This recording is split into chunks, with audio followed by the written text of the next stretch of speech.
सबसे बड़ी बात यह है कि एक्चुअल में इस उम्र में जो इस लड़के ने क्राइम किया है ये क्राइम नहीं है, ये एक बहुत बड़ा क्राइम है और इसने एक क्राइम नहीं किया है। सबसे बड़ी बात बताता हूँ आपको। पहली बात कि उसने जबरदस्ती करने की कोशिश की, फर्स्ट क्राइम। दूसरी बात कि उसने अगर किसी के ऊपर दराटी से या किसी चीज़ अन्य चीज़ हथियार से अगर हमला कर ही दिया है तो उसको एक बार भी रहम नहीं आया कि उसने इतनी उसकी गर्दन काट दी, एक बार दो बार सर में, माइंड में, हेड के ऊपर, मतलब टोटल उसने तो तरफ से मार के फेंक दिया होता। और रही बात सरकार की, तो अब हम यही चाहते हैं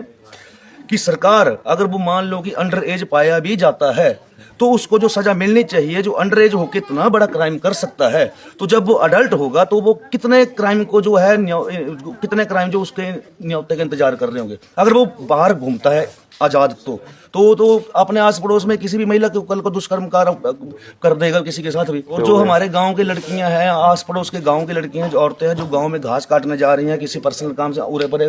घूमने फिरने जा रहे हैं, तो वो तो बिल्कुल भी सेफ नहीं है। हमीरपुर के शासन में जिस 40 साल की महिला की दर्दनाक तरीके से जान गई, या यूं कह लीजिए कि जान ले ली गई, ये शख्स उस महिला का भतीजा है और ये अब उस हत्या के आरोपी के लिए कड़ी से कड़ी कार्रवाई की मांग कर रहा है। इसका कहना है कि अगर वो बच्चा भी है तो भी उसे कड़ी से कड़ी सजा मिलनी चाहिए, कड़ी से कड़ी कार्रवाई करनी चाहिए, ताकि भविष्य में कोई इस तरह का कृत्य करने से पहले सोचे भी तो घबरा जाए। क्या कहना है इनका, सुनिए। इस मानसिकता के लोगों को मैं तो बोलता हूँ समाज में अभी तक जीने का कोई हक नहीं है। सीधी सी बात है, उनको जो है बीच चौराहे के ऊपर लटका कर हमीरपुर गांधी चौक में सरेआम सजा दी जानी चाहिए, ताकि आने वाले 50 वर्षों तक जो है लोग जब उस वीडियो को देखें तो